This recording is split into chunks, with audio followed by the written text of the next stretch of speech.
Good afternoon, everyone. I hope you all are having a good day with lot of networking, learning ideas. I'm Varuna, and today I'm here to talk about parts of client-side performance testing. I'll also touch base upon why I have used specifically a client-based performance testing and why not only the performance testing. I'm going to share here some of the tips and tricks which a dev and a QA can use to optimize the client side performance on their applications, as we all know that the speed matters at the end of the day. So, little bit about myself. I'm a lead quality analyst at ThoughtWorks. Have been in test automation for 10 plus years now. You can reach out to me in Twitter. My Twitter handle is Vibrant Tester, and you can reach out to me in a GitHub also, where it's a Varuna Tester. So, what's the first thing comes to your mind when we talk about the performance testing? So, at least for me, always the first thought is a server side uh, performance testing, whether it's a load or a soak or a stress or endurance, what's so not, and how is the performance of the application. Uh, but in my starting early days of career, I never thought about that there can be something which can be optimized at the client layer of the performance testing. So when one of my client asked requested that, hey, my APIs are all working fine, my search APIs are within my SLAs of search whatever within a 2 seconds, but still I find that my user drops off when they search some item in my cart.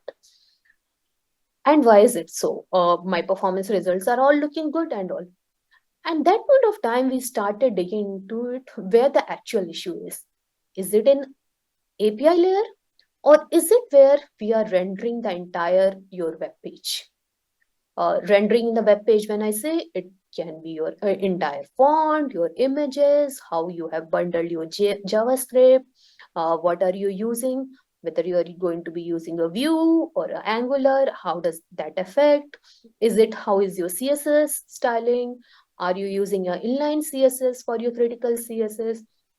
What different and different kinds of a font you have used for a designers to make the site pretty, and is it that causing a performance? So I'm going to talk here about the end-to-end strategizing of the performance testing, giving both the client and server the equal importance. But this talk is mostly focused on client-side performance. And at the end of this talk, you will leave with, when you go back and you have your application, you can just figure it out what are the things you can ask within your team. Hey, why are we using this? Why are these so unused JavaScripts are here in my application? How can I optimize it? What can I use it? Occasions to be asked, do you serve images on your app from a CDN, or is it always you make a network or an HTTP call? So these will be, and I'll share the tips and tricks which as a developer, as a QA, as the whole agile team, you can work towards this performance.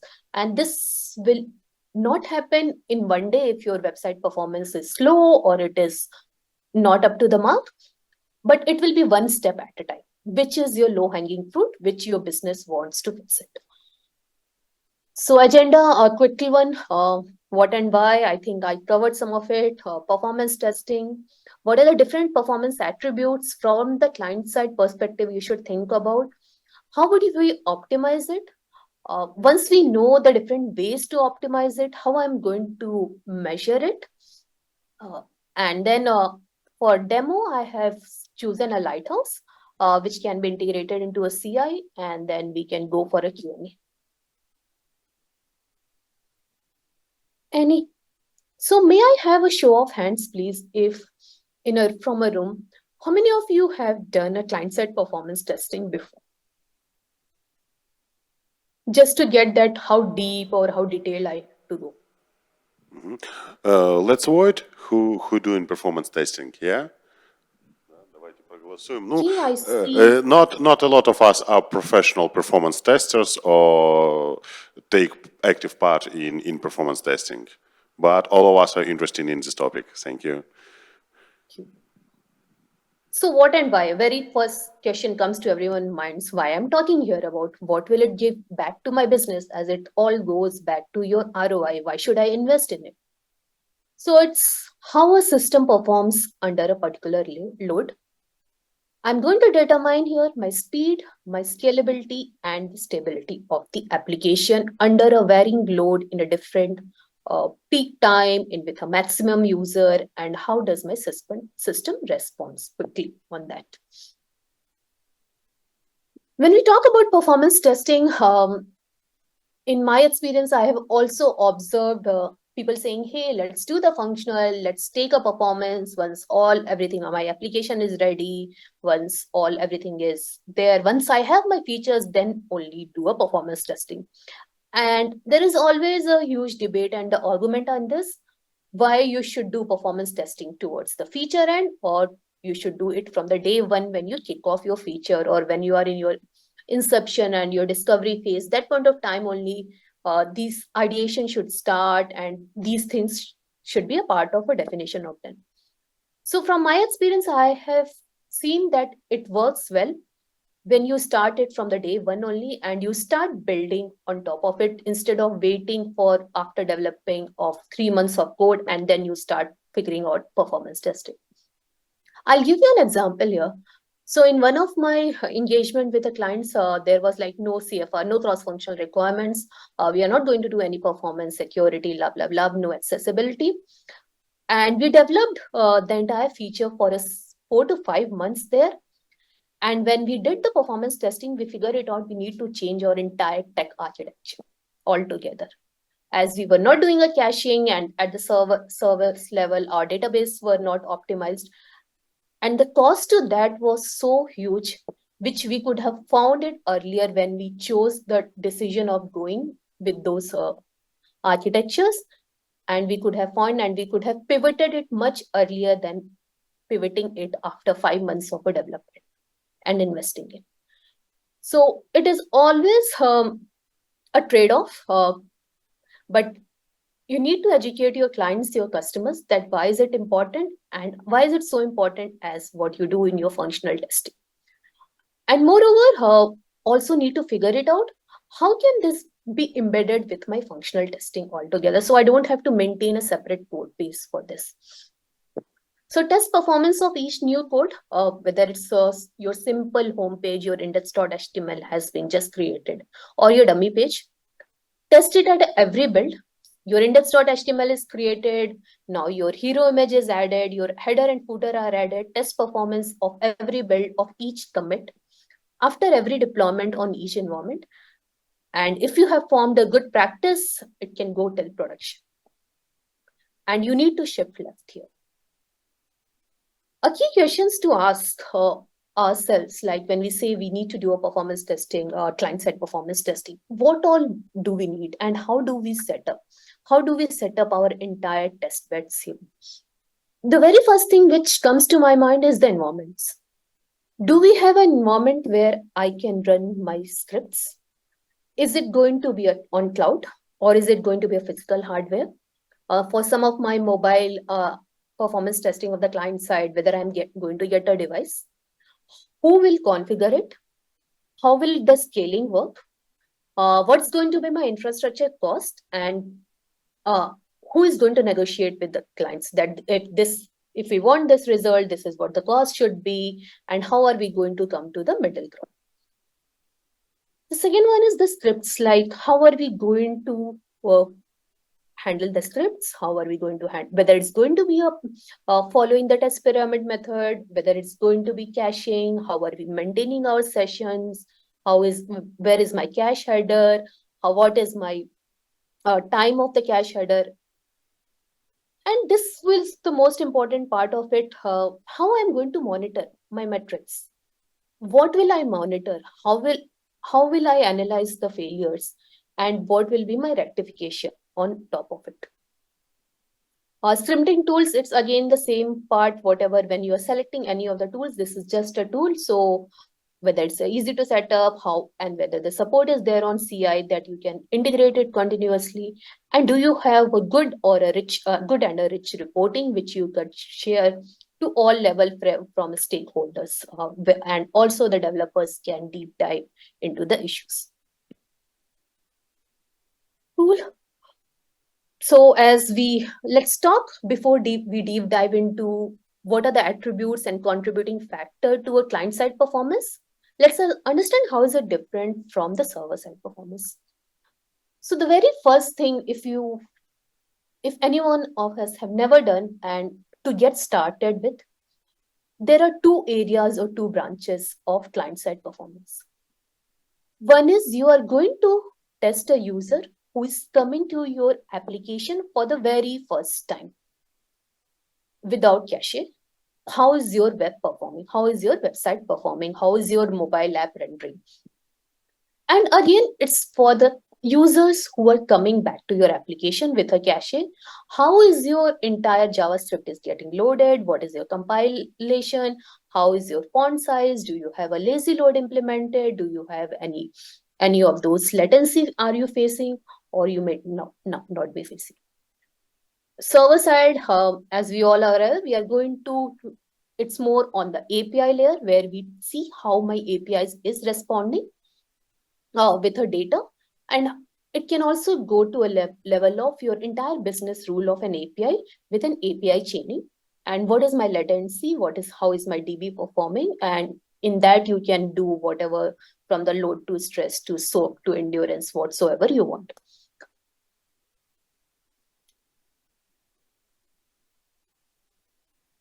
What, in your opinion, what could be the performance attributes for the client side? Anyone?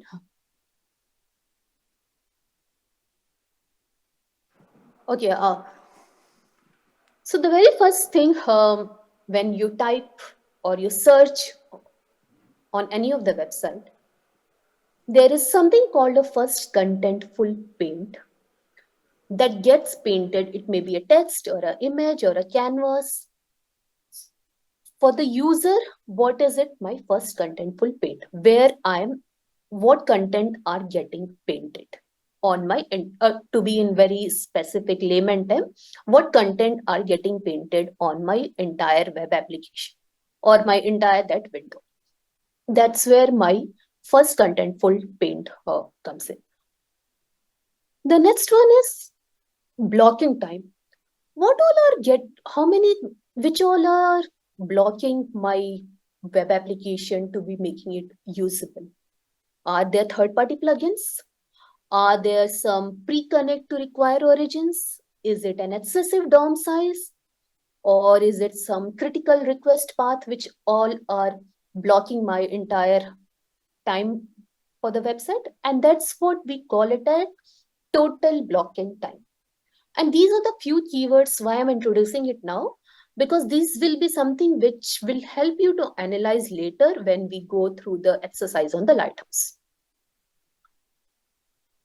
So it's a total amount of time your application was blocked, like preventing the user from interrupting it. And there are certain parameters to say that what is good TBT, like 150 milliseconds or less is a good, okay is more like 150 plus 250, around 200 to 220 range is that. Longer than 220 to 230 milliseconds is something which is not recommended at all. And that's where you will see that your blocking time is lot, like your user can't interact or perform anything from you on your application. Maybe some of the third-party plugins or whatever your analytics you are doing, and they are blocking your requests there.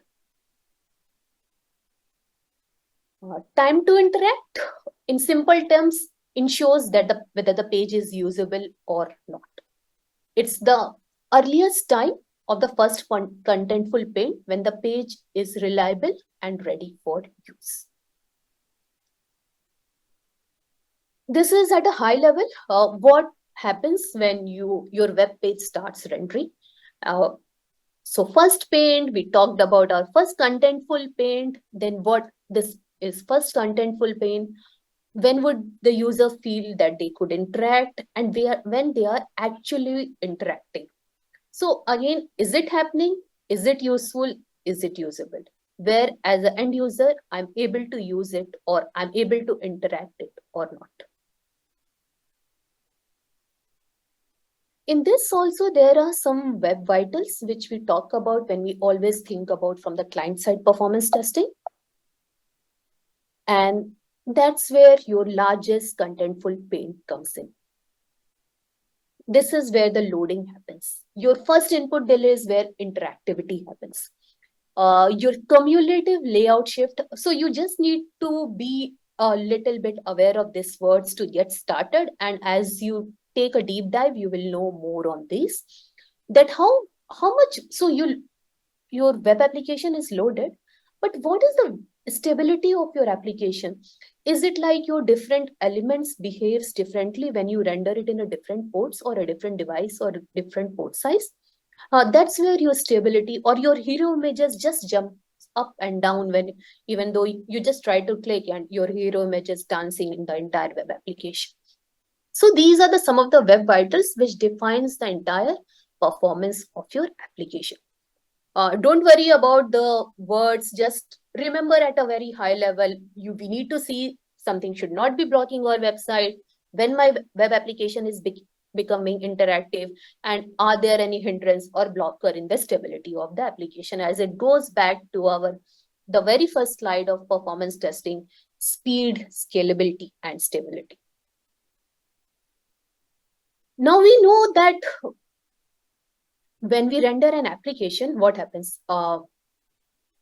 It renders in old traditional days, it was rendering your HTML, JS, your CSS, everything gets rendered all together, right? We want to optimize that rendering, whether it is a font size, whether it's an image optimization, whether it's a JS or CSS optimization. So how many of you have heard about the spirit image icon? Okay, I see here. So again here, that's good. So spirit image icon, for those who have not heard about it, like it's one image where you have all your multiple icons bundled in one image. So that single image is cached, and whenever in your different web screens, you need an icon, your CSS will render it. So you don't need to make an HTTP call all time for the different images. If I have a different multiple logos for in my entire application. And how it helps? It helps in our performance, your local storage, your efficiency. Now, when we talk about image rendering, right? Very first thing we always thinks about, right? How can we compress the image? Are there different methods? Are there different techniques available when we are using React or Redux or Vue? How can we compress those images? So we do have gzip. So, and broadly, you can use it via a spirit image. And when you compress this image, right? So what it happens that visually when your website renders, since these images are compressed, it will load fast. In image rendering also, one thing we should always ask within a team, with your devs, with your QS, are we using the right image format or not? Suppose my application is of more of the information. Do I have a complex image there to use JPG? Or can I use just going with a PNG for the most of the transparency of the image? Or we can just go with an SVG for simple graphics. So choosing the right format helps in minimizing your entire file size. And at that point of time for you, it will look like, hey, it's just one image, but it overall impacts your performance, and it improves your render format. Again, the responsive images, like we can't give the image size like 50 by 50 always, and that's a very, very basic thumb rule of whenever we are designing our application, that 50 by 50 will not render well, as today's word is everyone is the mobile first, and then you go to a desktop.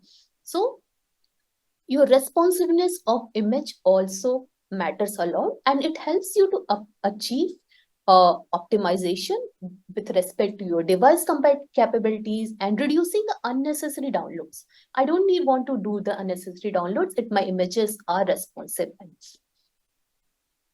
Lazy loading.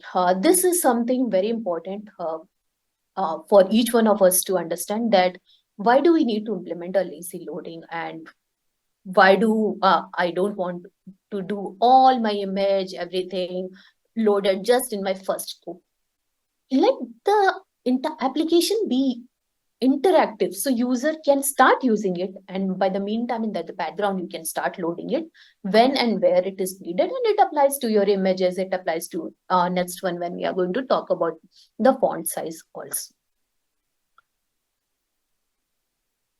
Image CDN. CDN, as it stands for Content Delivery Network, to deliver images.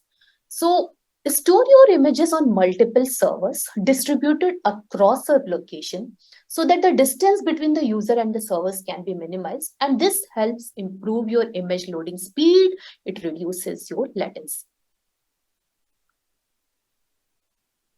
Caching, we all know that we started this with the cache, whether we want a first-time user or the cache user. So you need to set a proper browser caching here. You need to set your proper cache headers, your cache age, when are you want to populate your caching, whether it is upfront or is it also going to be a list. So there are different caching entire techniques. I'm not going into that, but I'm just giving you tips here that these are the things you should ask among ourselves within a team whenever we see the slowness in our performance. Again, also here with an image, what is your priority of fetching the image? Which one do you want to render first? Which one you want your user to make it interactive? Next one, it goes to your font rendering techniques. We always some focus more on the image and goes less to a font, but font is also as equally important as the image, as it also affects your performance. What are your font format? Like, which one would you use it? So default is web open font format 2 to be used on the browser, as it provides the better compression and it is widely supported by modern browsers. Again, it depends whether your application is supported on IE and others. So for that, you can have your font fallback, which is your system font fallback on WOF or TTF or TrueType font or an OpenType font. A preloading again here, that implement a font preloading to display that font in font rendering that it is happening, and have that font hyphen display in your CSS property to instruct the browser to prioritize this loading and rendering of those font files altogether. This will ensure that the fonts are available when and where they are needed. Caching, cache age, cache header, same thing. I'm not going to talk much here. Next is again JS and CSS rendering technique. Code splitting. This is something very important here. When we are implementing a different route of an application, suppose it is /homepage, /contact us, and whatsoever it is. So how are you going to split your JavaScript into smaller, more manageable chunks? That's where the code splitting comes in. And this allows you to load only the necessary code for that component, for that. So you might have a big scroll on your page also, and you are just loading that component and using the dynamic imports to JavaScript on demand, as and when your features and functionalities are needed.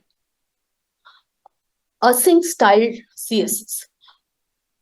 So inline your critical CSS, as I was talking in the start only, that to eliminate the need for an external CSS file altogether in your entire. So it allows the browser to render your critical, whatever is your entire website should not look like some dancing fonts here and there. So your basic critical CSS should be inlined. So you're not going to call again the external CSS file. And this again increase your perceived loading speed of a page. You can load your CSS asynchronously when and where you are needing, using a different CSS attribute function that relative is equals to preload and all. So you can use that CSS link tag. Compression, again, minimize and concatenate your entire JS files and also, if possible, for the CSS ones. Caching, utilize your web worker and you cache your JavaScript files. With this, on the three broader category of your image, font, JS, and CSS, this is the key attributes and the questions we all should know, whichever application we go, whether it's a mobile based, whether it's a web page, whether it's a Redux, Angular, whatever. These are some of the things which we should keep in mind whenever we are designing our application, and as a QA, whenever we are testing it also. We should be questioning those aspects, as I was mentioning before that. How many of us questions to our developers that do we have any third-party integrations like Google Analytics, Google Tag Manager, or Twitter widgets or something? How many different types of fonts to be used? How are we fetching our fonts? What all is blocking the rendering? What is my UI? Have my UI components have been predefined with a width and height or aspect ratios?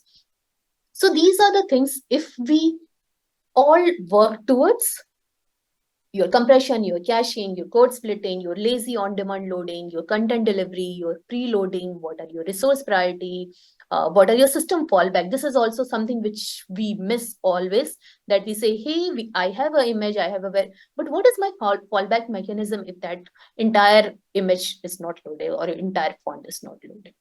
And that will achieve a speed, scalability, and stability. How to measure? You can measure it without a tool also. Just go to your browser, go to your network tabs, and you can read all your entire requests there. Tools are here. Tools are just a tool. It's a medium for us to help and provide us a different way.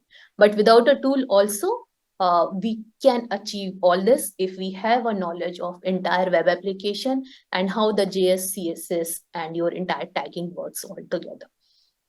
So these are just few of it tools.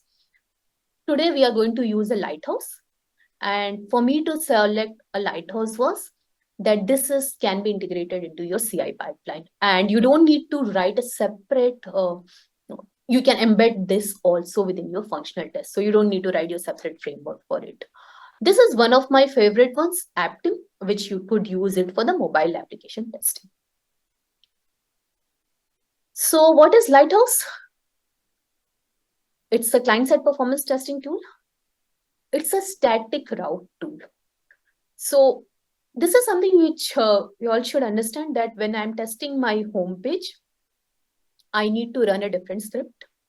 When I'm testing my contact page or a payment page, I need to run Lighthouse again, as it is always a static route tool.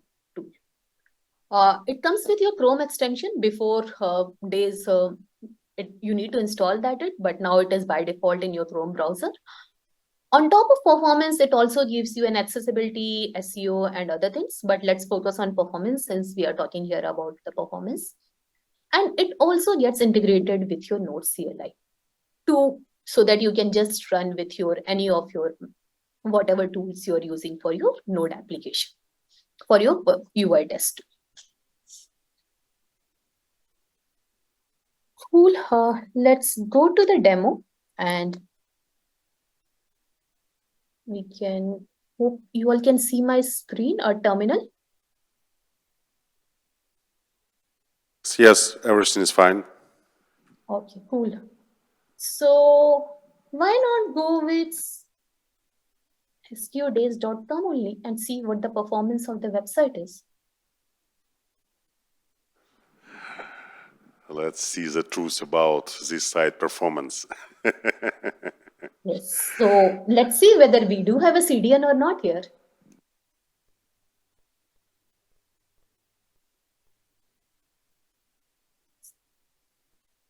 So let's first see what tagging analytics we are using. Do we have a GTM, Google Tag Manager? Yes. This is what our designers and whosoever our business users will see, where the users are coming and why they are going away. And that's good to see here that we have content encoding broadly here. That's really good design to see here. Now let's go back to our lighthouse and let's run in a desktop mode only and analyze this page load. So again, this is just a tool. You could do all the things from your network tab if you know the in-depth of your entire network layer. So if let's see, it's saying Lighthouse simulates mobile performance, real device, it's trying to gather and compute the score now.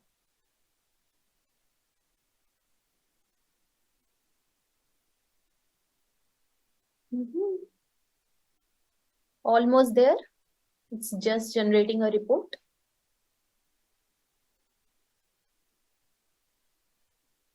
See, this was the question which I asked in the start. Does the Chrome extension affects the page load performance? Yes, it does. I have a lot of extension in my Chrome browser. So make sure when you are running these tests, either run in your incognito mode or run from your command CLI tool in your headless mode or go to your CI pipeline and run from there. Now, how to read it? Before reading this, before reading this result, let's see how it is calculated so that we all know that which is something which we have to work with. So we could see your largest contentful paint is our 25% weightage. Total blocking time is 30%. So if I just reduce it here and just play around it here, my total score will change.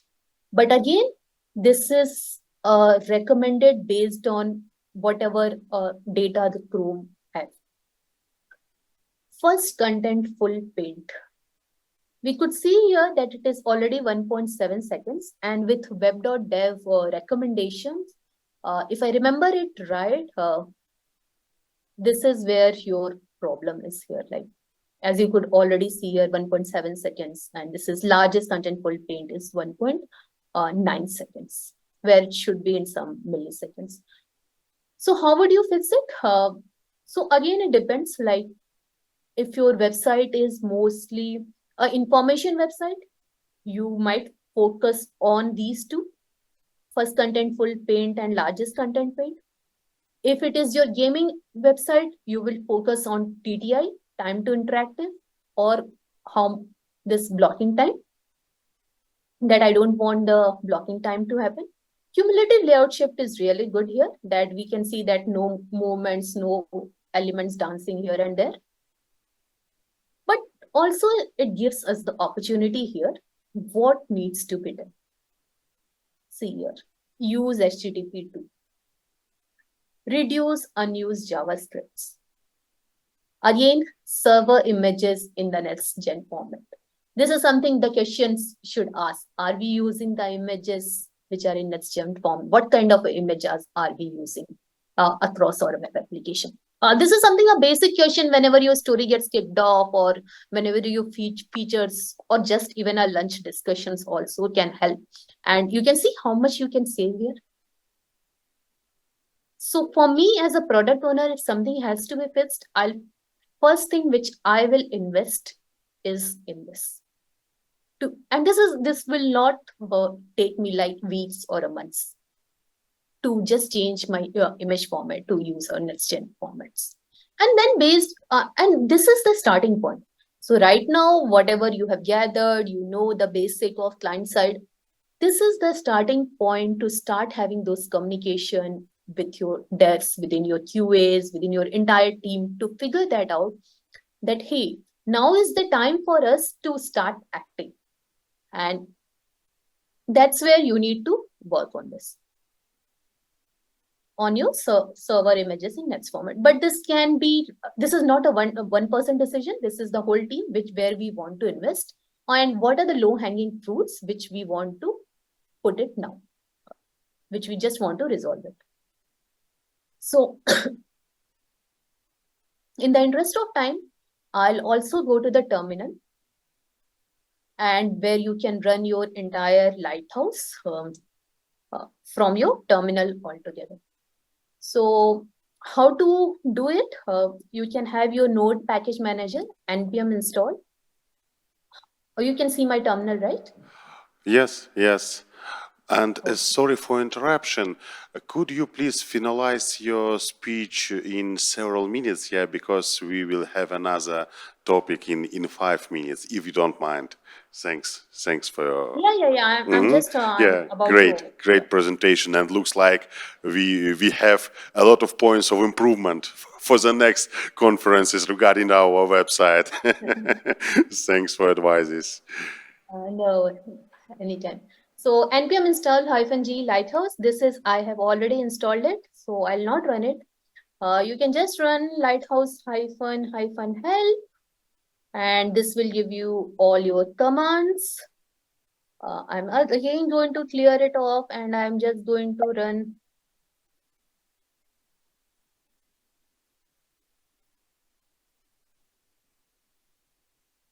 And this is where you can run it in your headless mode using this parameter. So -help will give you lots of parameters, your throttling.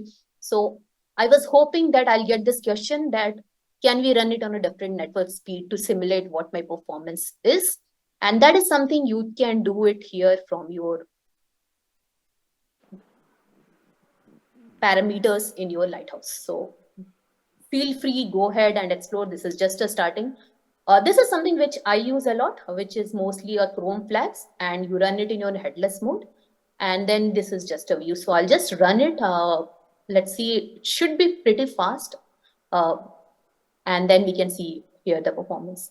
By the time it is running, how do we use it in CLI? So you have an npm lighthouse CLI also.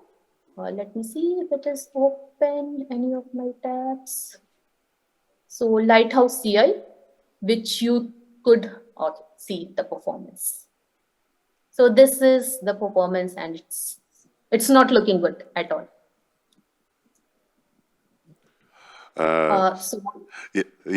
Sorry for interruption. Thanks a lot for your great topic. Yeah, we don't have more time, but could I ask one tiny question? Martin Fowler from ThoughtWorks, extremely popular also an IT consultant in our country, and all of our specialists read his books, and I am personally really like his book regarding domain-specific languages. This is one of my favorites. And possibly, do you have some performance testing tools based on external domain-specific language, following best practices from Martin Fowler? Or this is a secret information, or not yet? Thank you. So I would say it's not the tool base. It's more on if you know more on the internals, you can just build on it. But there is no specific tools per se, if I have to say. So I'm Yeah, great, thanks. Yeah, you can, but we don't need to solve these challenges. Thank you very much for your topic. This is how you can integrate in your CI. Yeah, collect all necessary metrics. Thank you very much. Thank you for your topic, and I hope see you soon. Thank you. Let's say thank you. Thank you.